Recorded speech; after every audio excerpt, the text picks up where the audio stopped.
Totoo bang mayroong Diyos? Is it true that God exists?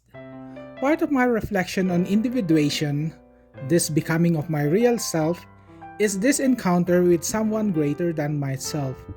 Sa pagkilala sa sarili, marirealize na may higit na makapangyarihan na umuusig sa ating budhi. Mahirap patunayan sa larangan ng siyensya na mayroong Diyos. God's existence is impossible to be scientifically quantified or verified, aside from the fact that beliefs in God varies from culture to culture.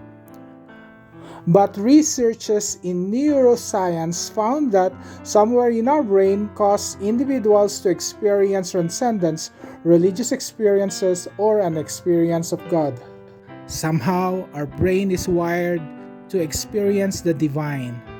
Carl Jung, in understanding how the self evolves, suggests that our beliefs are part of our collective unconscious. Unconsciously, these were passed on to us from generation to generation across all cultures as our way of coping with our realities. From stories told to us in childhood or learned in school or church, we grew up with a certain notion of who God is. And later, in one point of our life, as we struggle through life, making sense of what is happening in life, this archetype that dwells within, deep in our unconscious, rises and speaks to us. Aha! Then we say, that's the voice of God. God is experienced. God is owned. Faith that was given becomes faith owned. The belief in God is owned. This happens in our individuation.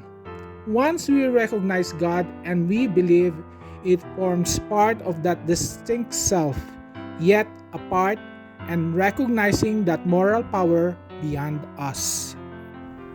The ego, the conscious mind, becoming aware that the self is beyond what he is conscious of. God is the moral power in the self that brings wholeness. Ako'y nilikha mo, babalik rin sa iyo. This brings to a realization that whatever we do, our evolving is in full participation in God's creation. And with this awareness, we fully reconcile with God. Kay tagal bago kita minahal, gandang sinauna at sariwa. Ako'y nilikha mo, uuwi rin sa'yo. Ako'y papayapa lamang sa piling